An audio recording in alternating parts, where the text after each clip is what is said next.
The blade glinted under the cold light of the chandelier, a cruel halo shimmering against an opulent backdrop where the laughter of my husband's guests curled around me like smoke. The air was thick with the heady fragrances of expensive perfumes, mingling with the rich notes of aged scotch echoing in the grand salon. I felt detached, a spectator in the life I'd built with unyielding dedication.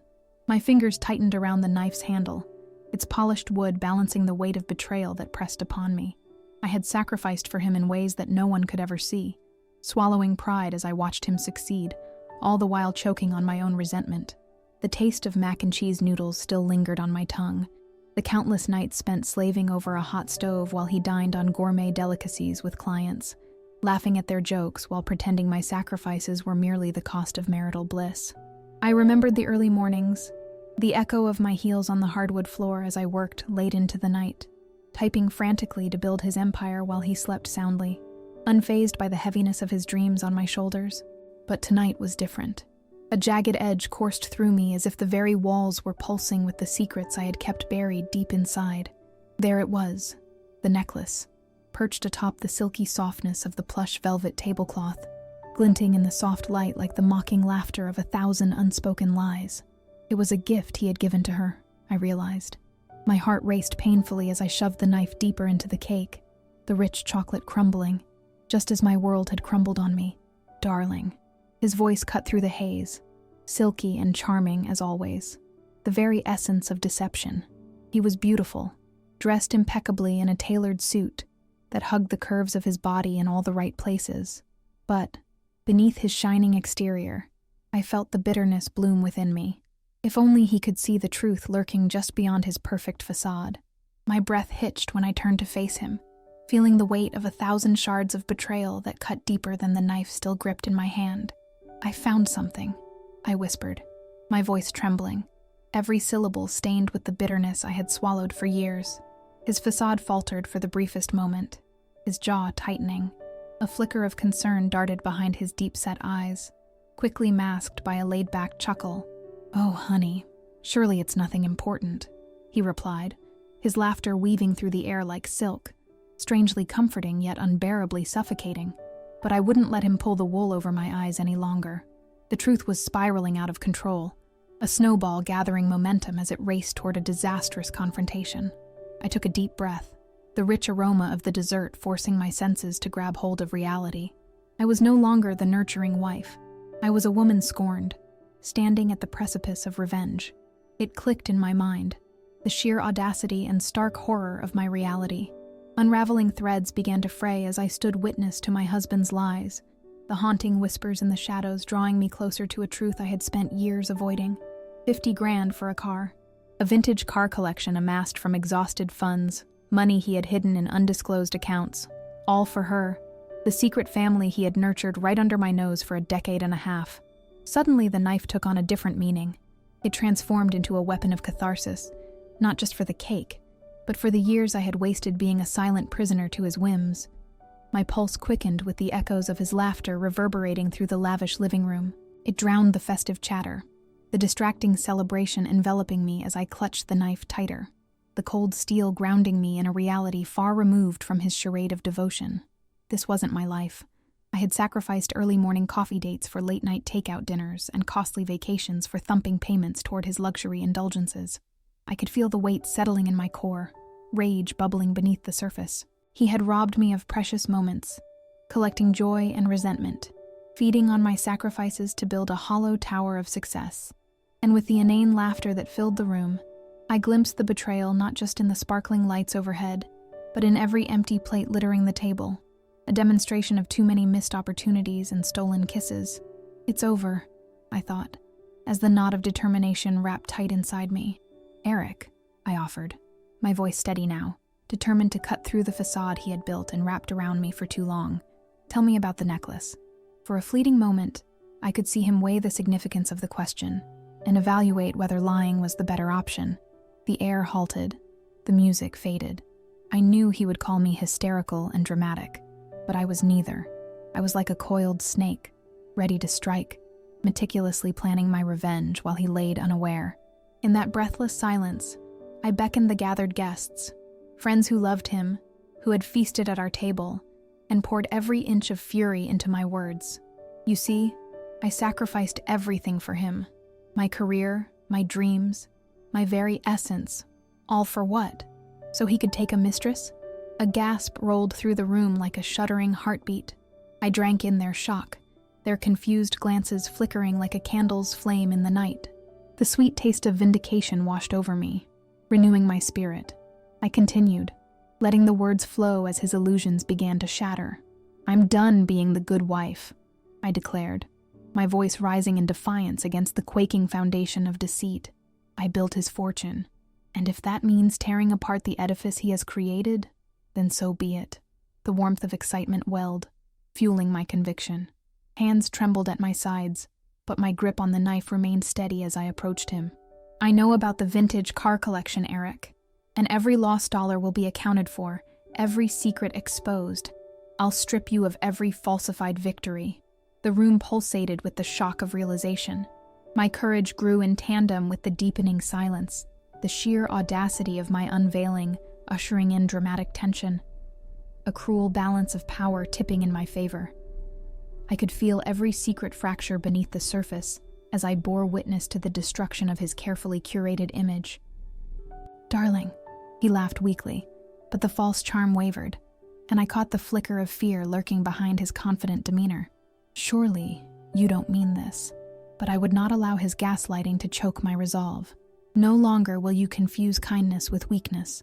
You think you can trap me in a web of deceit, but I know every thread connecting our life has now frayed. I turned my piercing gaze toward the crowd, friends who had unknowingly protected his lie, and watched as realization swept through them, the grotesque facade crumbling into dust before my eyes. I knew the truth all along, I stated firmly, while my heart surged with a newfound sense of power. I've kept your secrets long enough, but the mask will slip, and I will emerge stronger. As I held the knife high, a symbol of my defiance, I was acutely aware of the storm brewing within me.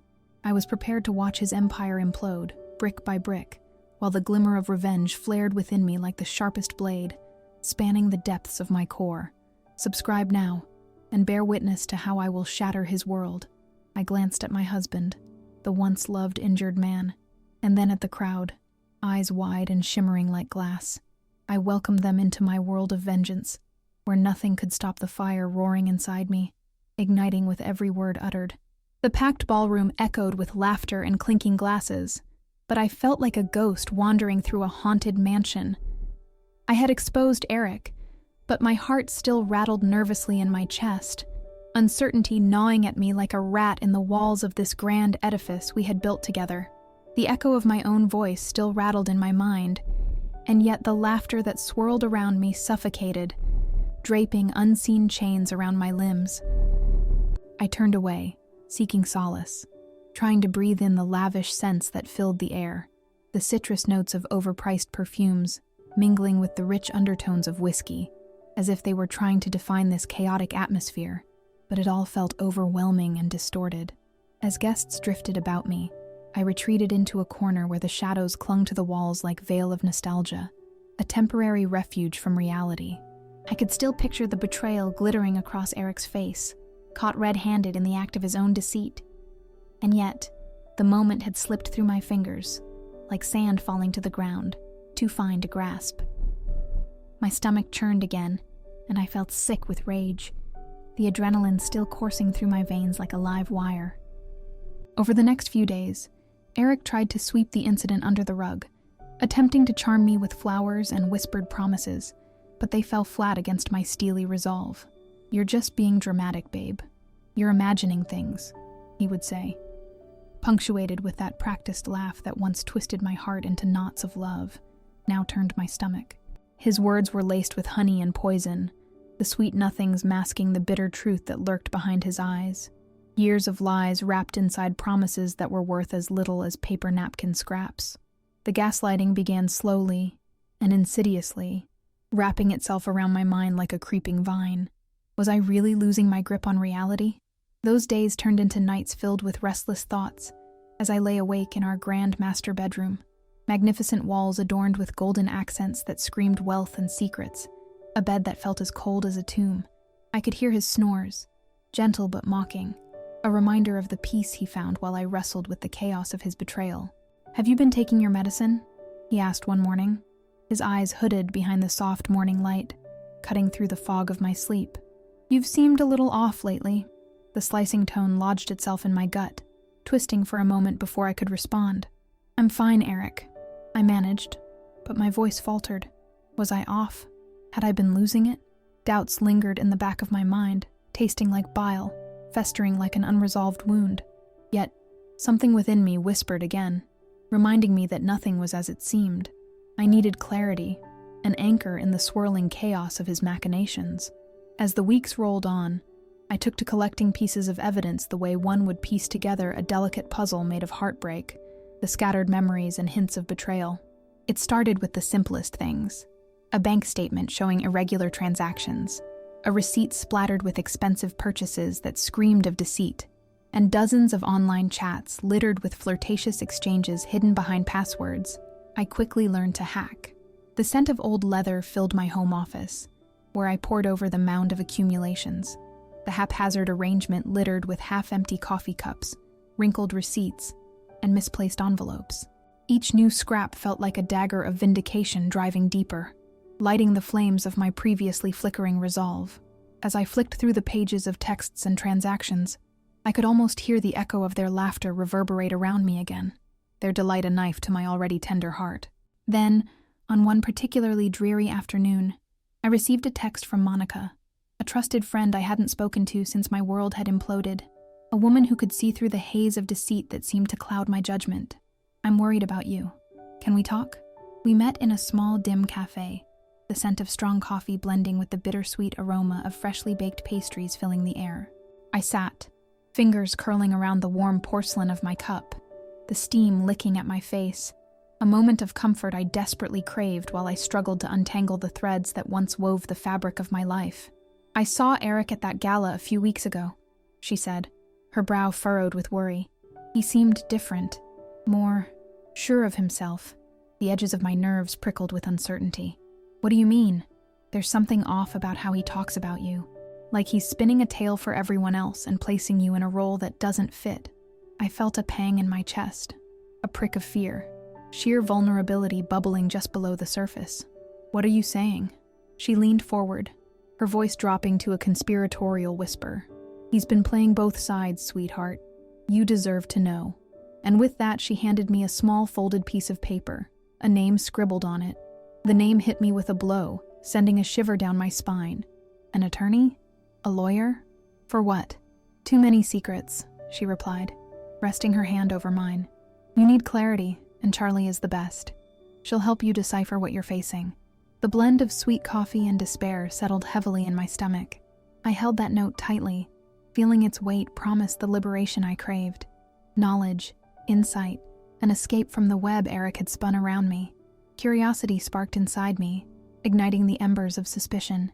The need to investigate further pulled at me like a moth drawn to light. I spent the next few days gathering documents, collecting phone records and time-stamped photos where the guilt and deceit were lurking just beyond the edge. I dressed myself in the armor of determination, prepared to face the truth no matter the cost. The whir of my printer faded into the background as I printed out records outlining extravagant spending, whores buying expensive shoes instead of the authentic gifts meant for their devoted partners. The vibrations of my heart echoed loudly as I envisioned the photos, the smiles of lovers hidden in plain sight, while I had sacrificed my own happiness for his treated whims. Late nights blurred into early mornings, each hour weaving a tale of deception I had barely begun to grasp. It felt as if I was sewing together a quilt of catastrophes, every little stitch a reminder of my husband's two lives, the man I thought I knew standing alongside an image I was slowly uncovering. The weight of it all sat heavily in my chest, but I drew strength from the process, each new layer uncovering his treachery, bolstering my resolve. Letting the darkness inside breathe, I knew one thing was clear. I wouldn't wallow in ignorance. My life would not be defined by his choices any longer. And as I prepared to go face Charlie, I steeled myself, heart on fire, ready to outmaneuver him, armed with the evidence I had collected, witnesses to the betrayal that would undoubtedly shatter his illusion of control. I would unweave his tapestry of deceit, thread by thread, until nothing remained but the unvarnished truth, and from the ashes, I would forge a new life, one that would reclaim the power I had allowed him to steal. This was only the beginning of my silent war, a war that would leave no stone unturned, and I would stand victorious when the smoke cleared. The scent of lavender and vanilla floated through the air, mingling with the unmistakable whiffs of expensive cologne that wafted from each elegantly dressed guest in the beautifully adorned banquet hall. The lights sparkled overhead, casting a golden hue on the polished mahogany tables, elegantly arranged with glimmering crystal glassware and ornate candles that flickered like small flames of betrayal. I could hear the clinking of champagne flutes, laughter spilling like honey as everyone toasted to my husband Eric's milestone birthday, a celebration of a life adorned with lies. For weeks, I had been planning this moment, the grand unveiling that would strip him of his masquerade.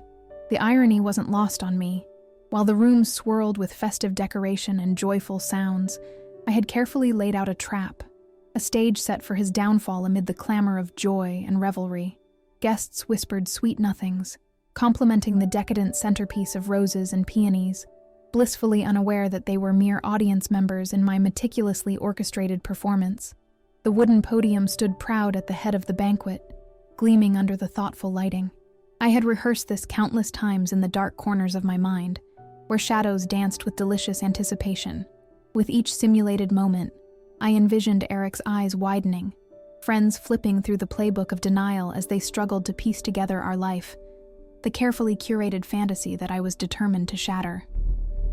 As Eric bounded around the room, charming his guests, my heart raced with a blend of exhilaration and fear. A soft murmur of conversation drifted towards my ears, betraying the excitement that floated through the air like an intoxicating perfume. Gloating, I mused that most had no clue about the storm brewing just beneath the surface. They believed they were gathering to celebrate his success, but they were unknowingly congregating for the most exquisitely crafted takedown. "Everything is exquisite, my dear," one of his business partners slurred slightly, admiration dripping from every word. "You've done it again." I plastered a smile onto my face, content to be the quiet observer, an actress in my own tragedy, but a powerful one behind the scenes. "Thank you," I replied, my voice smoke and honey, "but tonight is not about me." As the clock ticked inches closer to the moment I had been fervently anticipating, I skirted through the throngs of guests, the soft silk of my gown swishing around my ankles like whispers of secrets long kept. I could feel the weight of anticipation thick in the air, a current of electricity buzzing amid the luxurious fabrics and alluring fragrances that enveloped us. I reached the center podium, its surface cool against my fingertips, and I leaned toward the microphone, my heart thumping loudly against my ribcage. Through glimmering chandeliers, I caught Eric's eye, and with a flicker of mischief hidden beneath my poised facade, I summoned the courage to tap the microphone. The gentle clink silenced the room, attention falling on me like a heavy curtain ready to be drawn. I allowed myself a moment to breathe, to soak in the atmosphere, before letting my lips curl into a smile that masked the tempest that swirled within.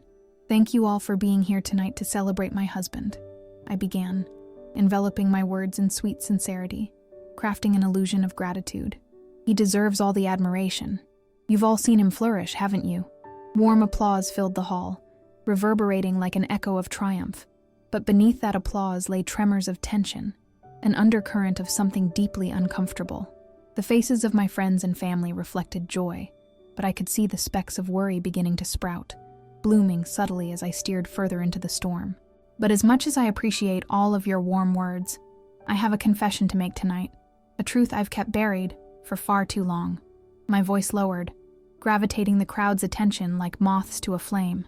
"Tonight, we'll not only celebrate a birthday, I will also publicly unveil a reality that has shaped the very fabric of our lives." There it was, a collective intake of breath, a shudder as the warmth in the room seemed to evaporate before my eyes. I thrived on that moment, drawing energy from their shock. The crowd shifted. Whispers danced among them like an unseen tide rolling through the night. I felt the heat from the glances exchanged, my heart thundering triumphantly as I suppressed the grin threatening to spill across my lips. "I know you all adore Eric," I pronounced, every syllable dripping with dramatic irony. "But what many of you don't know is that the life he presents, a perfect family man, has been just a carefully constructed illusion. The crowd erupted into gasps, a wave of disbelief washing over them like a tide pulling back water from the shore. The anticipation was palpable, and I felt every set of eyes piercing into me, waiting for the crescendo. I took a breath, sweeping my gaze over the faces before me. Eric's business associates, friends, and acquaintances who had only seen the polished facade, blissfully unaware of the treachery simmering beneath. In his world of glamour and success, he has cultivated a true and irrevocable betrayal. For nearly 15 years, Eric has been living a double life, an esteemed husband by day, while by night, he lingers in the shadows with another family. I could barely contain the exhilaration surging within me as I thrust my arms wide, presenting the devastating evidence. With calculated precision, I produced printed photographs, financial records, and incriminating texts, a damning collection of evidence I had curated with diligence.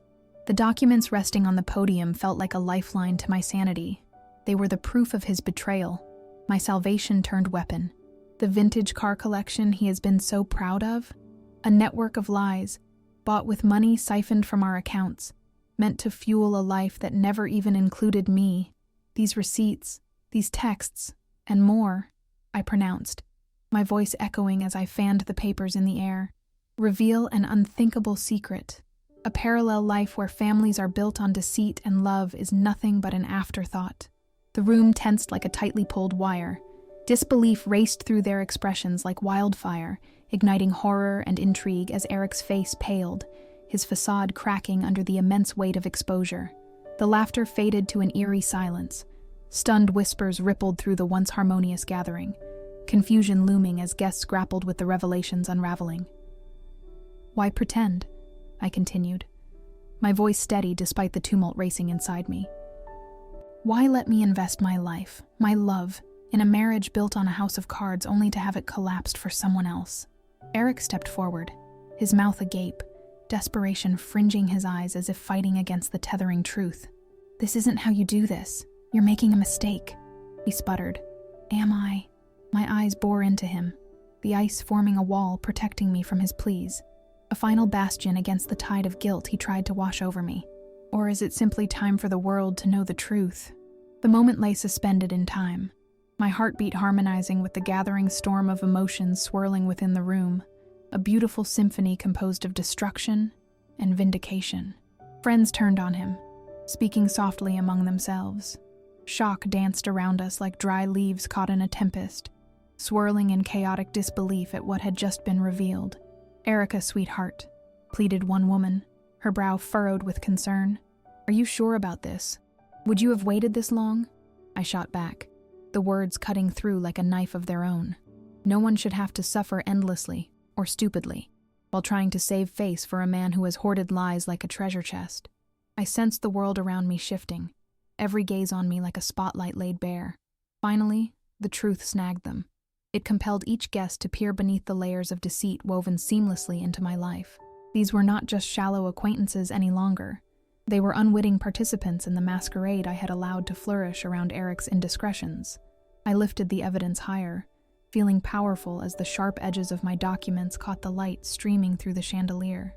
The truth rained down, a deluge of reality washing away years of ignorance. "Eric, we both know it's too late for platitudes. You played the maestro of our lives while I toiled behind the scenes, molding the masterpiece of your success. Each word dripped from my lips like poison, as my heart soared and melted simultaneously, taking pleasure in the exquisite humiliation painted across his face. And then, I invited someone extraordinary to the stage to help complete the picture. Monica. Her presence was vital. She had witnessed his betrayals and bore clarity my heart needed amid the raging storm of uncertainty. As she stepped forward, I could practically feel the air thicken with tension, a palpable entity drawn taut between us all. Monica tossed her hair back, a spark of resolve igniting the depths of her eyes. "I have no reason to lie, Eric." She spoke directly, every syllable shaped with conviction. "I saw you at the gala, the laughter, everything you made us believe. But truth always has a way of exposing shadows." The sound of silence echoing through the banquet hall birthed a new tension. Eric's confident visage began to shift, the mounting evidence stiffening like a choking vine strangling his reputation. The guests now engaged in heated whispers, endlessly taking in our revelations, while the standing flames of Eric's hubris dwindled before their eyes, a poised facade cracking beneath the pressure of the truth I wielded with unremitting precision. As I stepped back, releasing one last whisper of vindication into the air, I could see the particles of their admiration shift. I was no longer a victim anchored beneath the weight of betrayal. In this moment of truth, I emerged defiantly powerful, my spirit suspended within the electrifying tension and chaos of revelation, the spotlight shining brilliantly upon my newly silhouette. The aftermath of that fateful night washed over me like a tidal wave, leaving the wreckage of my past scattered along the shore of lost illusions. Weeks turned into months as I navigated the shifting currents of my new reality, a reality unshackled from the weight of betrayal. My voice echoed among empty chambers, singing tales of liberation, each note rising and falling with the comforting scent of lavender that filled my quaint home, a poignant reminder that I had let go of the poison. Finally breathing in the fresh air, I stood on my terrace overlooking the crimson sky as the sun dipped low, painting the horizon in strokes of golden warmth. The soft hum of the city mingled with the rustle of autumn leaves beneath my feet, bathing me in serenity. Life outside my windows teemed with vitality, a rich tapestry of sounds, the chirping of crickets, the distant laughter filtering through garden fences, and the shuffling of passers-by on the sidewalk below. I felt free, indescribably so, a phoenix risen from the ashes in defiance of the flames that once consumed me. As I curled my fingers around a steaming cup of chamomile, the soft aroma enveloped me in gentle warmth, embers of yesterday's fury, flickering into gentle memories that ignited gratitude.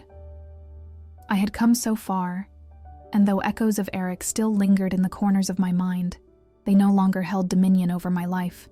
Instead, they fueled my fire, my transformation, a fascination with the tapestry of dreams I'd woven anew. 6 months had passed since I'd unveiled his life, a life built upon secrets coiling like serpents around the pillars of deceit. I had dared to tear it down, brick by brick, until each thread unraveled, exposing the hollow shell he'd masqueraded as a life. Through many sleepless nights, I gathered counsel, meticulously peeling away the layers of his deception, revealing his torrent of infidelities, the money he'd siphoned away through secret accounts, the lavish gifts he'd lavished on his mistress. All of it felt like shards of glass, glittering reminders of my former self now lost to the void of betrayal. Each betrayal became fodder for my rebuilding, transformations that would empower me in the future. As I tossed the last receipt from his clandestine purchases into the swirling flames of my fireplace, I recalled how I could almost feel the weight of relief lift from my shoulders, as I had sold every last piece from his vintage car collection, cherished trophies of deceit that only lined his pockets with cash. Each car, from the classic '67 Mustang to a gleaming vintage Corvette, fetched prices far beyond my wildest dreams. I had taken a formidable stand, reclaiming almost every dime he'd hoarded over the duration of our marriage. It was time for me to harness what once belonged to me, every cent transformed into a stepping stone out of the wasteland of old memories. Self-reinvention is an art, Charlie, my lawyer, had once told me, swirling her own freshly brewed coffee as we sat in her sunlit office adorned with vibrant artwork, all reflecting the beauty she often tried to instill in her clients. You don't just recover, you thrive. Her words echoed in my ears as I mapped out my ambitions, no longer allowing myself to dwell in shadows, but instead opening the box and letting the light cascade in like rivulets of hope. And so, I transformed. My wardrobe underwent a considerable overhaul, shedding the muted colors I had once donned. Dresses that exuded matronly qualities were replaced with bold hues. Silks brushed against my skin like whispers of freedom, flattering my figure and evoking a sense of strength I never knew resided within me. Every ensemble reflected my newfound vibrancy, bringing warmth to my cheeks, my confidence blooming like peonies bursting boldly in spring. As if to erase the remnants of sorrow, I traded despair for laughter, redistributing weight that once hung over me like an anchor. Reconnecting with old friends, I poured my energy into resurrecting all those dreams I'd tucked away while nurturing someone else's ambitions. Linear relationships reformed. New faces filled my world, and the laughter that echoed through my home no longer felt sacred but transformative. each chuckle a thread weaving a tapestry of unconditional love and friendship. Eric had crumbled, his empire collapsing beneath the weight of exposure and deceit. News of his unraveling reached me in soft whispers, caressed by the gentle wind that rustled the leaves outside. He'd lost not only his car collection, but also the business relationships that had once illuminated his dreams. The papers told tales of how he floundered in the aftermath of my revelation, seeking solace in the depths of despair, a once respected entrepreneur stripped down to disgrace. I learned he now worked a job that barely scraped enough to stay afloat, shrouded in the bitter fog of regret, each day a reminder of the wreckage he had wrought. But through the echo of his failures, I could savor my triumph.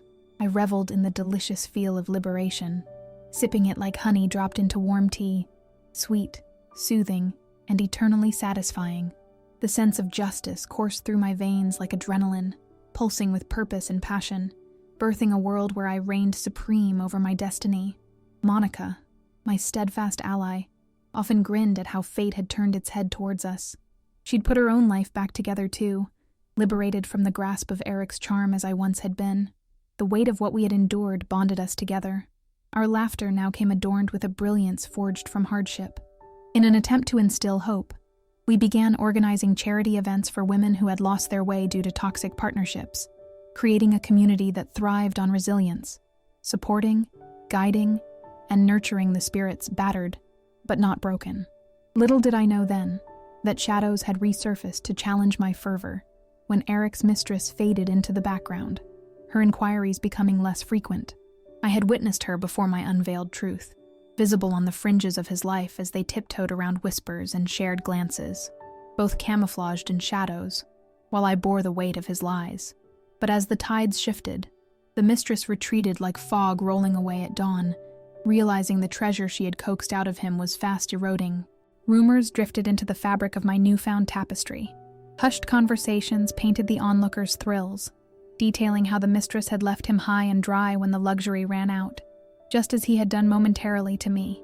She craved stability, and with the collapse of his empire came a cascade of emptiness. Her dependence evaporated into obscurity like vapor dispersed by sunlight. It became crystal clear. There is no loyalty between thieves. What hadn't thrilled my heart was the sliver of pity that lanced through my veins when I expected almost none for her.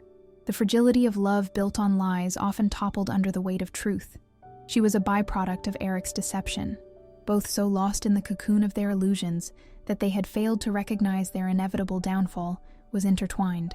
As I nestled deeper into my hovering embrace of solace at the familiar cafe where Monica and I would often reminisce, I marveled at the warmth spilling over me.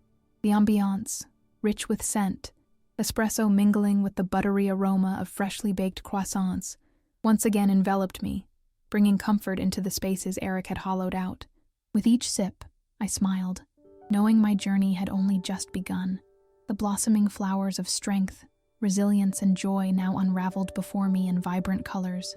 With the sun overhead casting golden rays into my laughter, I contemplated what lay ahead, ambitions dancing brightly as I planned my next venture, a business combining fortitude and empowerment, destined to cater to women navigating the twists of betrayal and heartache. I would take my experience and harness it, turning heartbreak into growth, using the ashes of my previous life to pave a path toward a better future. And as I left the cafe, the sensation of walking away from a shadowed past and into an illuminating future enveloped me like a hug. Each step resonated with purpose, vibrant determination aflame within my chest. My blood thrummed with the knowledge of transformation, of emerging triumphant from ashes to encompassing strength that embraced every crevice of who I had become. I couldn't help but look ahead to the horizon, seeping colors that promised possibilities anew. Just wait until they hear my next big tale, I mused, a grin curling on my lips, unleashing a thrill that coursed through my body, the next chapter unfolding like a masterpiece waiting to be painted upon the canvas of life.